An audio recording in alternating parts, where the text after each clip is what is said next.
Welcome to the Deep Dive. This is where we take your sources and, well, we try to unearth the profound insights hidden inside them. That's the goal. Today we're embarking on I think a truly unique deep dive. It's into philosophy in the modern age. We're looking at deep introspection, navigating these complex things called mindscapes, mental landscapes. Absolutely. It's about the architecture of being, you Right. could say. The duality of reality. And how we actually develop our own personal philosophies from all of that. Indeed. And our sources today, they feature some really compelling content from what's described as the Precipice Show. The Precipice Show. Yeah, it's pitched as a space right on the edge, the edge of philosophical concepts. Oh, okay. It's dedicated to the experience, the sort of poetic expression of heart, spirit, mind, body, soul, all of it. Sounds deep. It is. And our mission here in this deep dive is to break down what it really means to be human. We're delving into those deep, multi-layered planes of existence, exploring those inner worlds that often are kind of unbeknownst to our conscious minds. Okay, let's unpack this then. Yeah. Our journey starts, maybe surprisingly, with a pretty blunt statement. A real catalyst moment. One source, analysis of a personal shift, and another, the letter to the voice of true nature. They open with this really direct challenge from a friend. Yeah. Either help out or go home. Wow. When you hear something like that, what's the initial impact? What did the source say happened? Well, that's a powerful way to start, isn't it? And what's fascinating is the immediate reaction described. It was visceral. Okay. The person felt offended instantly. Yeah, I can see that. It feels like an ultimatum. Exactly. Or a judgment, maybe even a dismissal. You know, it's a natural defensive reaction. Sure. But the real depth here, for our deep dive into personal philosophy, it isn't really in that first feeling. Okay, so it starts with offense, but it doesn't end there. Yeah. How did that feeling evolve? What came next? Well, the analysis points to this really powerful, almost immediate shift. It's quite remarkable. A shift. Yes. Instead of just dwelling on being offended, this person felt something else replace it. Which was? Appreciation and motivation. Appreciation for go home. That's interesting. Well, yeah. The appreciation came from recognizing the friend's comfort level, the trust involved. Ah, okay. Seeing that bluntness not as just rude, but as a kind of intimacy, a sign they were in a safe space for that kind of directness. Right. A blunt form of intimacy. Okay. And the motivation part. That was even more profound, actually. It apparently activated this deep longing for companionship, unity, and loyalty. Wow. So it went way beyond just helping out. Exactly. It wasn't about the task. It became a real catalyst for deeper self-exploration. It tapped into that fundamental human need to connect, to belong in a meaningful way. Okay, here's where it gets, I think, really interesting. Because that catalyst, that moment, it seems like it opened a door to this huge internal landscape. The letter to the voice of true nature describes it very poetically. A journey into the void of my sad soul and sorrow's existential vacuum. What are these mindscapes? What do we find there? Well, as this person starts exploring that inner world, a really core philosophical challenge pops up straight away, Which is? defining the undefinable.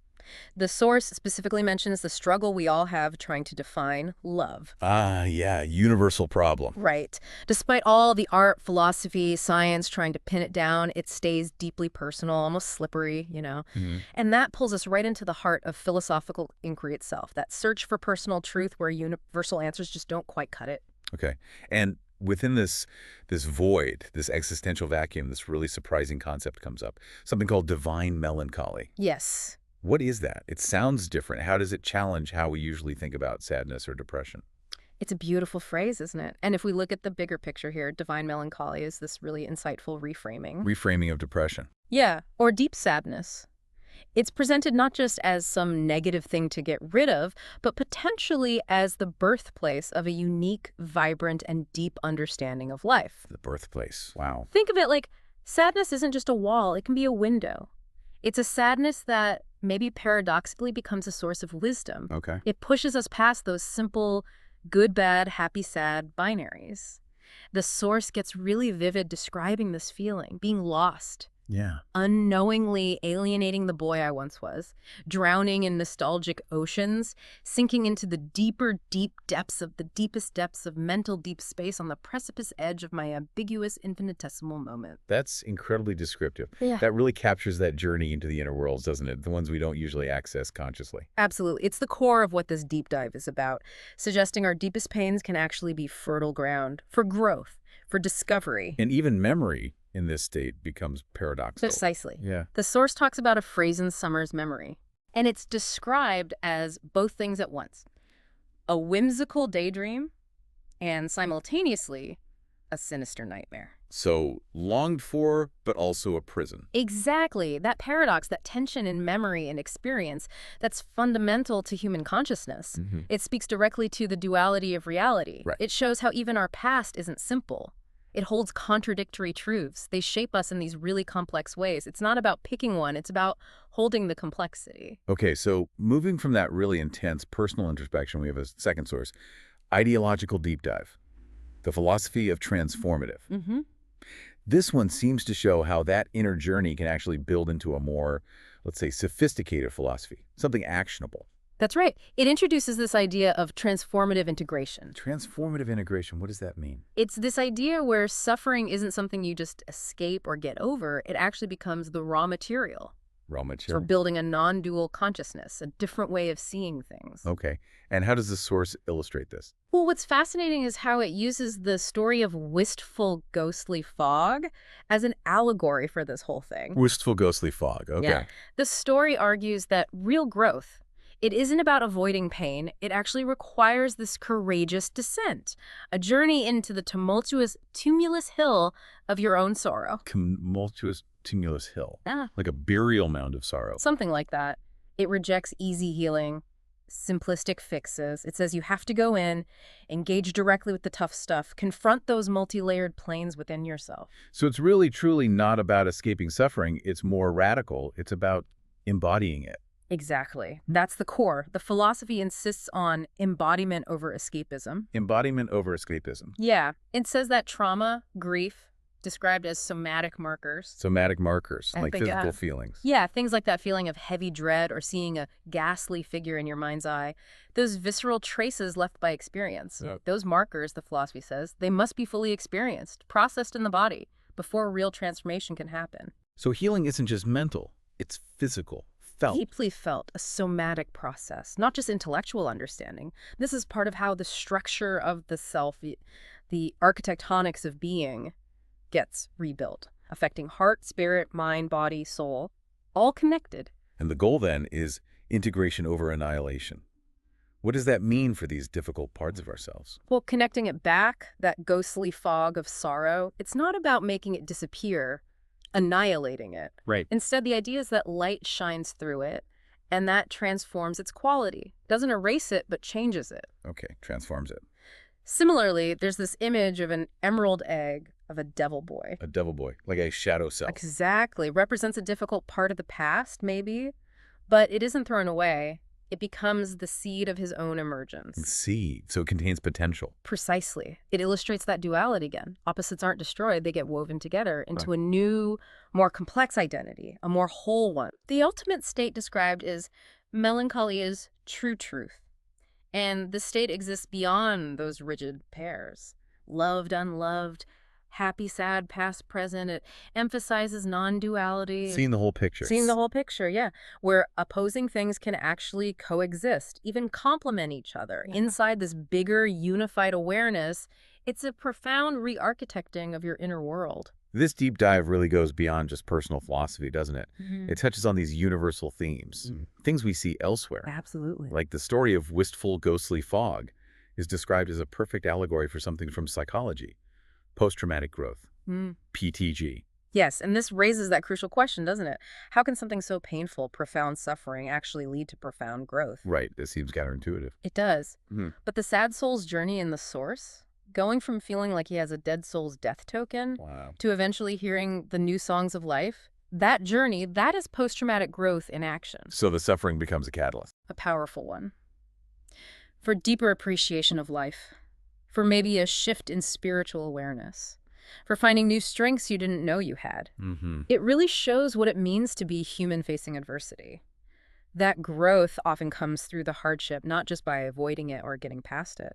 And you mentioned mythology, too. There are echoes there. Oh, definitely. What's fascinating is the strong parallel you can draw to really ancient stories. Like the Sumerian myth of Inanna, her descent into the underworld. Right, I know that one. She goes down, faces death. Exactly. She integrates that knowledge, that experience of darkness and suffering, and she comes back whole, transformed. And the tumultuous Tumulus Hill. That's this protagonist's personal underworld, that necessary journey into the depths to emerge with new understanding. Okay.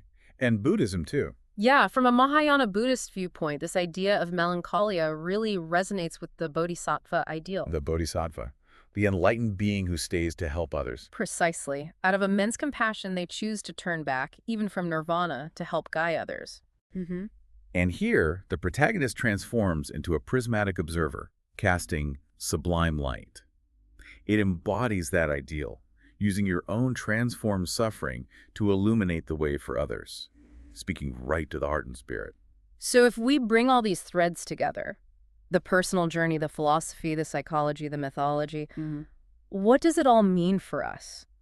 For our own path of self-development, how we build our own philosophies? Well, this whole narrative connects really deeply with existentialist thought, especially someone like Kierkegaard. Kierkegaard, how so? He might see this transformation as a kind of leap of faith, Okay. a move from what he called the aesthetic stage, living for pleasure, external things, to a deeper, more spiritual or ethical way of being. A fundamental shift. A really fundamental shift, from being just an object of your history, defined only by what's happened to you, Right? to becoming the active subject of your own destiny, consciously choosing what you create from your experiences. Taking ownership. Exactly. Taking those somatic markers, those deep imprints of pain, and weaving them into the notes of a new song. A new song, I like that. It speaks to this radical freedom we have and responsibility. We don't choose our sorrows, maybe, but we are responsible for what we build from them, how we shape the architecture of our own being continually. So after traveling through all these deep, sometimes dark internal spaces, Yeah. the sources bring us back. They culminate in something really clear, actionable even. Yes, they do. It comes back to the personal application of these huge insights. How? Well, the letter to the voice of true nature, it says something powerful. I have not heard a friend's voice, one of true nature, so clearly as yours. That's a key line, isn't it? It's crucial because it grounds the decision that comes next. It shows the person isn't just rejecting the friend. No. No, they're honoring the clarity that the friend's challenging words unexpectedly sparked. So the bluntness led to clarity. Exactly. It's a testament to how external triggers, even uncomfortable ones, can kickstart profound internal awareness, a new level of deep introspection. And that clarity, born from this intense inner journey, it leads to setting a new boundary, a really powerful one. Absolutely. The core principle they uncover is simple, but incredibly potent. Which is? I won't be putting my energy into things or people that don't resonate with me. Okay, that's clear. It recognizes that trying to match energy when things are misaligned or unhealthy, it's not just awkward, it's a disservice to yourself. Right. Draining. Exactly. And the practical application is just as impactful. I beg your pardon if next time I take my leave instead of matching your energy. Not confrontational, just removing yourself. Precisely. It's calm, self-aware, an act of self-preservation, self-respect. Yeah. It's a key, actionable piece of building a personal philosophy that actually supports your well-being. So pulling it all together then, the catalyst, the deep dive inward, the philosophy of integration, this final act of reorienting. What's the takeaway for understanding how we build a philosophy, how we shape the architecture of our being? Well, that final statement from the source really sums it up perfectly for this whole deep dive. Me too. It isn't anything personal, just a reorientation of my energetic self. A reorientation of my energetic self. Yeah, it captures that hard work, doesn't it? Yeah. That sometimes uncomfortable but ultimately freeing work of looking inward, really understanding your own needs, your core needs, and then finding a way to honor them. And crucially, doing that while still valuing important relationships. It's not about cutting people off necessarily. Not necessarily. It's a powerful example of setting a healthy boundary and really truly re-architecting your being, integrating mind, body, soul into something more cohesive, more authentic. Becoming the subject of your own destiny. Exactly. Not just the object of whatever life throws at you. Wow. What an incredible deep dive into these inner worlds, the architecture of being. We started with just a simple, blunt challenge from a friend, Yeah.